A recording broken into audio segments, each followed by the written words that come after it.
Hey, buddy. Hey, buddy. Hey, buddy.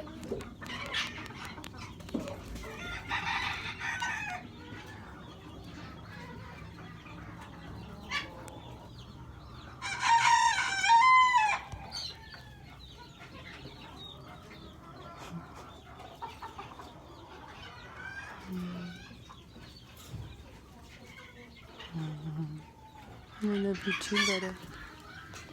I love you too, buddy.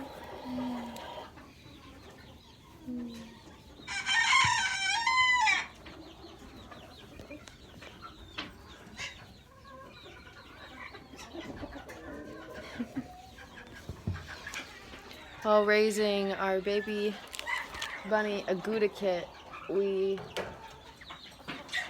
proved our theories about attachment development and personality.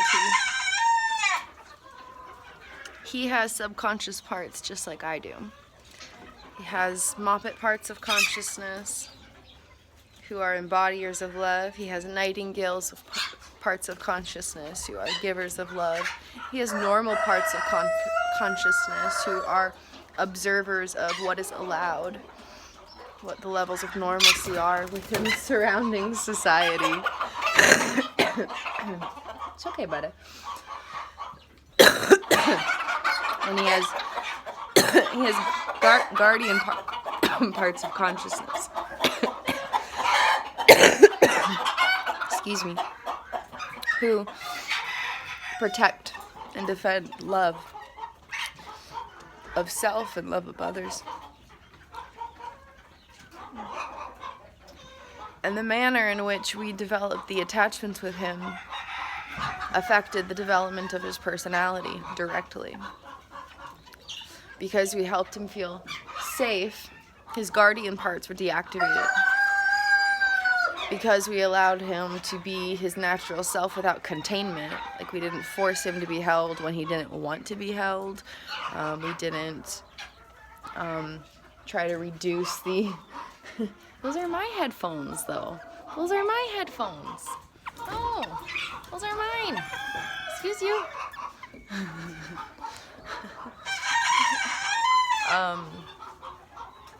Yeah, and then we gave him a lot of love, and we created space for him to reciprocate the love.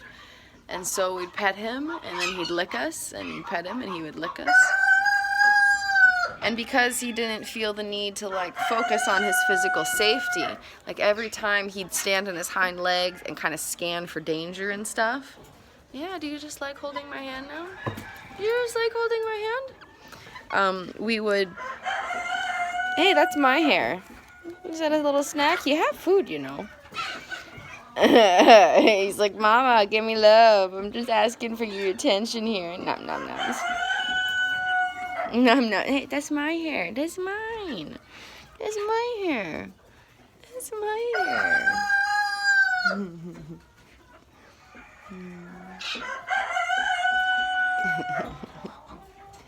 So we didn't reduce him, we didn't restrict him. Every time he was standing on his hind legs and scanning for danger, we would reassure him. We'd help him feel like he was in an enclosed little fortress by having a blanket over the area where he was hanging out. Yes.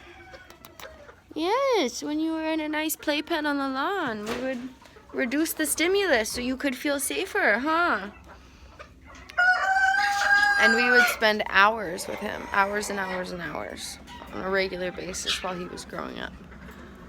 And our theory was that the style of attachment, the manner in which we were present, the frequency of our presence, etc., would shape the development of his subconscious parts, which create aspects of personality. And we were right. I have never in all of my many years, over a decade of raising rabbits, had a rabbit who was this friendly, this loving, this affectionate, this docile, this flexible, anything. He won't give up. He'll keep licking for an infinite amount of time. It's purely miraculous. And it really demonstrates the impact of attachments and the way that we relationally encounter the world while we were growing up impacts the development of our neurophysiological applications of consciousness. It's dramatic and profound. And this is a beautiful thing because it means we have a lot of influence in people. You know, like it's easy to kind of think that we're inconsequential. But when we see that relational encounters with the world actually affect brain development, we see that we have much more power than we know. The impact that we have the potential to make is vast and expansive. We can literally shape worlds. And then on the flip side of that, if there's an aspect of, oh my gosh, there was a rooster with a giant feather over him. It wasn't his feather. It was cute. And on the flip side, if there's an aspect of hopelessness or devastation because our aspects of relational encounters with the world when we were young were traumatic or painful, we can find this reassurance in the knowing that our brains are always rewiring themselves. No brain is permanently solidified in its development. We can choose to redevelop our brains. And it's not easy, but it is possible, and it is so worth it to reclaim power over our neurophysiology and our consciousness and our the way that we experience ourselves and the world, the way we choose to or even, unconsciously present ourselves in the world and show up for experience in the world, and the way that we're capable of, perceiving and experiencing and witnessing ourselves. All of that can change if we decide to invest in the rewiring of our brain-body system, our neurophysiological applications of consciousness. It's just truly profound. I'm forever astounded at this. I guess my perception was, a person is a person. They grow up and they are who they are. There wasn't much discussion about where that comes from. Even in college, when we were exploring psychology and personality in multiple classes in multiple years, in multiple states even, there was never discussion of attachment development. There was never a discussion of what created these aspects of personality that we were studying so in depth.